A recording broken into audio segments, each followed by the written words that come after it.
าหน้าที่ไทยสกัดจับหญิงสาวลาวพร้อมยาเสพติดคอลลาเจนที่เสืองในกระเป๋าข้าวสาร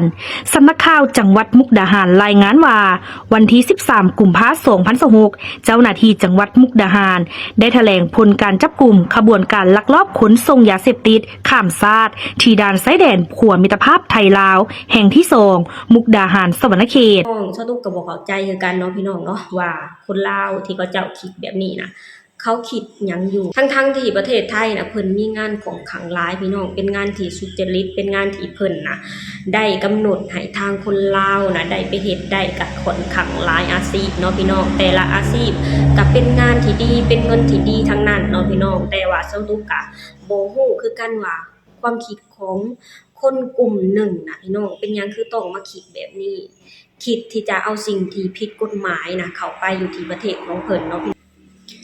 สบายดีพี่น้องสวัสดีค่ะพี่น้องจ๋ามามื้อนี้ก็มาพบพ่อกับช่องสาวตุ๊ก Channel อีกคือเก่าเด้อ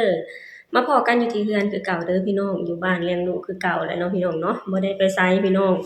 คิดว่ามื้อนี้ประมาณช่วงบ่ายๆจะพาคนน้อยไปเล่นน้ำเมหอมเนาะพี่น้องเนาะแต่ว่าบ่ฮู้จะได้ไปหรือบ่พี่น้อง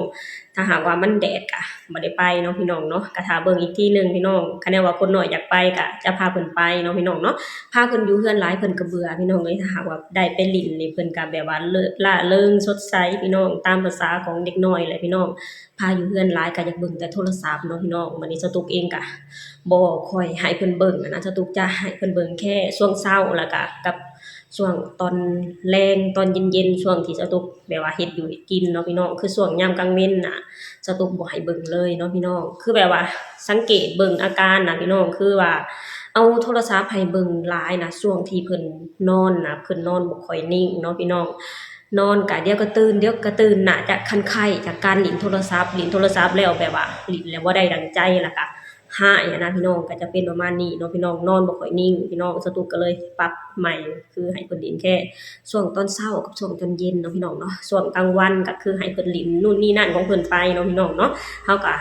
แบบว่าเฮาก็เป็นแม่เฮาก็ต้องคอยสังเกตลูกไปเนาะพี่น้องเนาะคือให้เพิ่นเล่นอยู่ในเรือนหลายเพิ่นก็เบื่อพี่น้องมื้อนี้ว่าจะพาเพิ่นไปเล่นน้ำเมหอมอยู่เนาะพี่น้องเนาะมาพี่น้องมามื้อนี้สตุกเองก็มีเรื่องราวหนึ่งที่จะเอามานำเสนอให้พ่อแม่พี่น้องได้ฟังไปนำกันเนาะพี่น้องเนาะคือสตุกเองไปเห็นข่าวหนึ่งเกี่ยวกับคนลาวที่แบบว่าคนคอลลาเจนหรือว่ายาอีเนาะพี่น้องเนาะข้ามไปฝั่งไทยเนาะพี่น้องคือแบบว่าโอ้ยพี่น้องเอ้ยคนลาวเฮานี่ก็สร้างเรื่องอีกแล้วเนาะพี่น้องคือเรื่องหนึ่งน่ะเพิ่งจะจบไปพี่น้องมาต่ออีกเรื่องหนึ่งอีกแล้วเห็นแล้วล่ะก็สตุกเป็นคนลาวคนหนึ่งที่เคยไปทำงานอยู่ที่ไทยก็แบบว่าพอมาได้ยินเรื่องข่าวแบบนี้ก็บ่ค่อยสบายใจปานใดเนาะพี่น้องเนาะที่มาได้ยินข่าวแบบนี้เนาะพี่น้องเนาะก็คืออันแบบว่าเฮาฮู้กันล่ะพี่น้องว่าระหว่างไทยกับลาวน่ะความสัมพันธ์น่ะดีต่อกันมาโดยตลอดเนาะพี่น้องแล้วความสัมพันธ์นี้ก็คือแบบว่าเริ่มดีขึ้นไปเรื่อยๆเนาะพี่น้องเนาะแล้วบัดทีนี้มาเห็นข่าวว่าคนลาวน่ะทำร้ายคนไทยได้ยินข่าวว่าคนลาวน่ะขนยาเสพติดข้ามฝั่งไปหาเมืองไทยประมาณนี้นะพี่น้องพอได้ยินข่าวนี้ก็สตุกก็เป็นคนหนึ่งที่บ่ค่อยสบายใจปานใดเนาะพี่น้องเนาะเป็นข่าวที่บ่ดีและเป็นตัวอย่างที่บ่ดีกับคนลาวหลายๆคนเนาะพี่น้องเนาะว่าพี่น้องเดี๋ยวเราไปชมคลิปนี้ไปนำกันเนาะพี่น้องเนาะเป็นคลิปของตำรวจอยู่ที่มุกดาหารเนาะพี่น้องเนาะเพิ่นได้จับคือทางคนลาวน่ะขนยาบ้าขนยาอีน่ะข้ามไปฝั่งไทยแล้วเนาะพี่น้องและเพิ่นน่ะแบบว่ามีพิรุธนะพี่น้องทางตำรวจเพิ่นก็เลยขอค้นกระเป๋าของเพิ่นแล้วก็ไปพบยาอีอยู่ในที่แบบว่าซุกซ่อนอยู่ในกระเป๋าข้าวสารเนาะพี่น้องเนาะว่าพี่น้องได้รับชมคลิปนี้นำกันเด้อก่อนอื่นหมดทุกเองก็ต้องขออนุญาตนำเจ้าของคลิปที่จะต้องเอาคลิปนี้มาเผยแพร่ต่อเนาะพี่น้องเนาะว่าพี่น้องได้รับชมคลิปนี้ไปนำกันเลยเด้อเจ้าหน้าที่ไทยสกัดจับหญิงสาวลาวพร้อมยาเสพติดคอลลาเจนที่เสืองในกระเป๋าข้าวสารสำนักข่าวจังหวัดมุกดาหารรายงานว่าวันที่ 13 กุมภาพันธ์ 2026เจ้าหน้าที่จังหวัดมุกดาหารได้แถลงผลการจับกุมขบวนการลักลอบขนส่งยาเสพติดข้ามชาติที่ด่านชายแดนขัวมิตรภาพไทยลาวแห่งที่2มุกดาหารสวรรณเขตเหตุการณ์ดังกล่าวเกิดขึ้นในขณะที่เจ้าหน้าที่กำลังปฏิบัติหน้าที่กวดรถโดยสารประจำทางระหว่างประเทศมุกดาหาร ารสวรรณเขตตามปกติจากการสังเกตเห็นผู้โดยสารหญิง1 คนมีท่าทางพิรุษเจ้าหน้าที่จึงได้ขอเข้ากวดค้นภายหลังเข้ากวดค้นและสอบสวนหู้ซื่อนางหลัดสมัยประชาชนบ้านค้ำสีดาเมืองจำพรแขวงสวรรณเขตมีพฤติกรรมน่าสงสัยจึงขอกวดค้นโดยละเอียดและพบสิ่งของต้องสงสัยอยู่ในกระเป๋าข้าวสารจากการตรวจสอบเบื้องต้นพิสูจน์พบเป็นสารเสพติดประเภทที่1เอ็กซ์ตาซีหรือยาอีชนิดสีขาวลักษณะผงจำนวน10 ซองน้ำหนักประมาณ800 กรัมประกอบมียาอีชนิดผง10 ซองโทรศัพท์มือถือเงินสดสกุลเงินกีบบาทและดอลลาร์และหนังสือผ่านแดนพาสปอร์ตเจ้าหน้าที่ได้แจ้งข้อหาดังกล่าวและแจ้งสิทธิ์ให้ผู้เกี่ยวรับรู้ก่อนจะนำตัวส่งพนักงานสอบสวนสถานีตำรวจภูธรเมืองมุกดาหารเพื่อดำเนินคดีตามระเบียบกฎหมายและขยายผลหาเครือข่ายผู้ร่วมขบวนการต่อไปเป็นจังได๋พี่น้องพอเห็นไปนำกันแล้วเนาะพี่น้องเนาะสตุกน่ะเป็นคนลาวคนหนึ่งเนาะพี่น้องที่แบบว่าพอเห็นข่าวแบบนี้น่ะรู้สึกบ่ดีเนาะพี่น้องเนาะรู้สึกบ่ดีแล้วก็แบบว่ามันเป็นอันใดอะพี่น้องแบบว่ามันเป็นตัวอย่างที่บ่ดีเลยเกี่ยวกับคนลาวเนาะพี่น้องเนาะคือทางไทยน่ะคือเฮาฮู้กันพี่น้องว่าทางประเทศไทยน่ะเพิ่นได้ให้โอกาสคนลาวนี่หลายอย่างพี่น้องเอ้ย ให้โอกาสทุกอย่างพี่น้องขอเพียงแต่มีงานขอเพียงแต่มีสวัสดิการนู่นนี่นั่นน่ะทางประเทศไทยน่ะเพิ่นจะให้โอกาสคนลาวน่ะมาอันดับ1เนาะพี่น้องคือเพิ่นฮักคนลาวฮักประเทศลาวพี่น้องหวังดีต่อประเทศลาวมาโดยตลอดเนาะพี่น้องแล้วทางคนลาวหลายๆคนก็พอเห็นทางประเทศไทยเพิ่นใจดีนำก็สะละใจเนาะพี่น้องคิดว่าโอ๊ยเอาอันนั้นไปเอาอันนี้ไปสิ่งที่ผิดกฎหมายนี่เอาไปโลดบ่เป็นหยังดอกเพิ่นบ่ตรวจดอก เป็นประมาณนี้นะพี่น้องคือประวัติที่ผ่านมาก็คือทางประเทศไทยเพิ่นก็ใจดีกับคนลาวเนาะพี่น้องเนาะยามที่แบบว่าเอาข้าวสารไปบ่แบบนี้น่ะคือเพิ่นน่ะจะบ่ค่อยเอาลงจากรถทัวร์เนาะพี่น้องเนาะสตุกเองก็เคยเอาไปพี่น้องคือแบบว่ามันเป็นของที่หนักอะนะพี่น้องเพิ่นก็เลยบ่ให้เอาลงเนาะเพิ่นให้เอาลงแค่พวกกระเป๋าเสื้อผ้าแบบนี้นะพี่น้องแล้วทางคนลาวก็พอเห็นทางคนไทยน่ะใจดีหน่อยแล้วก็แบบว่า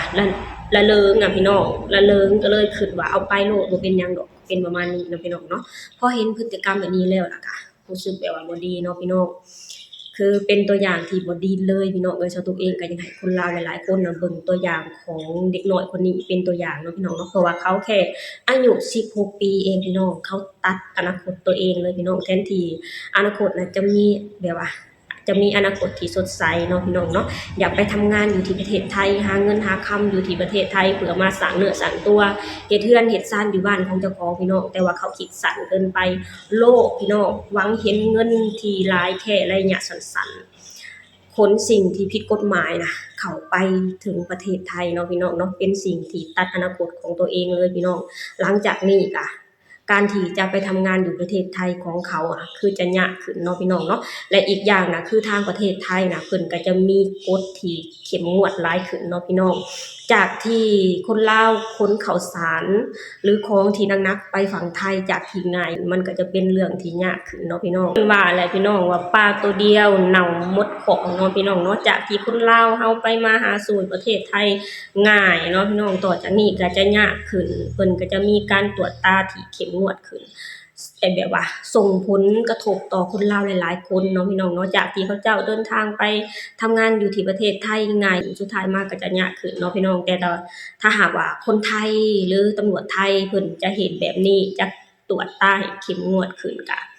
แบบว่าสตุกก็เห็นด้วยเห็นพร้อมเนาะพี่น้องเนาะเพื่อป้องกันสิ่งที่บ่ดีน่ะเข้าไปประเทศของเพิ่นเนาะพี่น้องเนาะนี่แหละพี่น้องสตุกก็บ่เข้าใจคือกันเนาะพี่น้องเนาะว่าคนลาวที่เขาเจ้าคิดแบบนี้น่ะ เขาคิดหยังอยู่เนาะพี่น้องทั้งที่ประเทศไทยน่ะเพิ่นมีงานของขลังหลายพี่น้องเป็นงานที่สุจริตเป็นงานที่เพิ่นน่ะได้กำหนดให้ทางคนลาวน่ะได้ไปเฮ็ดได้กับคนขลังหลายอาชีพเนาะพี่น้องแต่ละอาชีพก็เป็นงานที่ดีเป็นเงินที่ดีทั้งนั้นเนาะพี่น้องแต่ว่าสรุปก็บ่ฮู้คือกันว่าความคิดของคนกลุ่มหนึ่งน่ะพี่น้องเป็นหยังคือต้องมาคิดแบบนี้ คิดที่จะเอาสิ่งที่ผิดกฎหมายน่ะเข้าไปอยู่ที่ประเทศของเพิ่นเนาะพี่น้องทั้งๆที่ประเทศของเพิ่นน่ะก็มีงานรองรับคนลาวนี่ค่อนข้างหลายพี่น้องไหนจะเป็นงานโรงงานร้านอาหารร้านเสื้อผ้างานแบบว่ารายงานน่ะพี่น้องงานขายผักเจ้าก็น่าจะเฮ็ดไปนะเจ้าบ่น่าจะมาเฮ็ดแบบนี้นะพี่น้องเห็นแล้วสะดุกเห็นคลิปนี้สะดุกแบบว่าบ่สบายใจแล้วก็เป็นตัวอย่างที่บ่ดีต่อ คนลาวหลายๆคนเนาะพี่น้องเนาะเพราะฉะนั้นเองก็สตุกเองก็ยังให้คนลาวที่กำลังไปทำงานอยู่ที่ประเทศไทยน่ะเข้าไปอย่างถูกต้องตามกฎหมายอยู่ตามกฎระเบียบของเพิ่นและอย่าสิคิดที่จะเอาสิ่งที่ผิดกฎหมายน่ะเข้าไปทางประเทศไทยเนาะพี่น้องเพราะว่าหลายๆข่าวที่เห็นมานะพี่น้องพยายามที่จะขนของหรือขนสิ่งที่ผิดกฎหมายเข้าไปอยู่ที่ประเทศไทยน่ะบ่มีจักรายที่จะรอดเนาะพี่น้องเนาะเพราะฉะนั้นก็อย่าหาเฮ็ดอีกเนาะพี่น้องเนาะอันนี้ก็คือเป็นตัวอย่างให้กับแรงงานหลายๆคนให้เบิ่งตัวอย่างของผู้หญิงคนนี้ให้เป็นตัวอย่างเนาะพี่น้องเนาะว่าอย่าเฮ็ดอย่าทำในสิ่งที่ผิดกฎหมายเนาะพี่น้องเนาะนี่แหละพี่น้องอันนี้ก็คือความคิดของสตูกเนาะพี่น้องหลังจากที่เห็นหญิงลาวคนนี้นะเอาสิ่งที่ผิดกฎหมายเข้าไปประเทศไทยเนาะพี่น้องเนาะแล้วก็ถูกตำรวจจับหรือถูกตำรวจกักเนาะพี่น้องเนาะแหละทางตำรวจเพิ่นก็จะเฮ็ดมาตรการแนวใดต่อไปก็ต้องรอชมต่อไปเนาะพี่น้องแต่ถ้าหากว่าเพิ่นจะตัดสินใจแบบใดก็คือแบบว่าเห็นด้วยเนาะพี่น้องเนาะเพราะว่ามันเป็นสิ่งที่บ่ดีแล้วก็เป็นตัวอย่างที่บ่ดีต่อคนลาวหลายๆคนเนาะพี่น้องเพราะว่าเฮ็ดแบบนี้น่ะมันจะส่งผลกระทบต่อระหว่างทั้งสองประเทศเนาะพี่น้องความสัมพันธ์น่ะเริ่มดีขึ้นไปเรื่อยๆแต่ว่ามีแค่บุคคลส่วนน้อยเนาะพี่น้องที่มาทำลายแบบนี้นะพี่น้องแต่สตุกก็เชื่อเด้อพี่น้องว่าทางคนไทยเพิ่นสามารถแยกแยะได้เนาะพี่น้องเนาะเพราะว่าทางคนลาวก็มีทั้งดีแล้วก็บ่ดีเนาะพี่น้องแต่ว่าคนที่บ่ดีน่ะก็จะมีส่วนน้อยเนาะพี่น้องเนาะส่วนคนที่ดีก็เขาเจ้าก็ตั้งใจไปทำมาหากินไปหาอย่างสุจริตเนาะพี่น้องเนาะไปอย่างถูกกฎหมายก็ค่อนข้างหลายเนาะพี่น้องเนาะและสตุกก็เชื่อได้เลยว่าทางคนไทยเพิ่นจะให้โอกาสอย่างแน่นอนเนาะพี่น้องเนาะนี่แหละพี่น้องอันนี้ก็คือความคิดของสตุกเนาะพี่น้องเนาะโอเคพี่น้องสำหรับคลิปนี้สตุกเองก็จะขอจบลงตัวนี้เหมือนเด้อฝากให้พี่น้องช่วยกดไลค์กดแชร์กดติดตามให้ช่องสาวตุก Channel หน่อยเด้อสบายดีสวัสดีค่ะ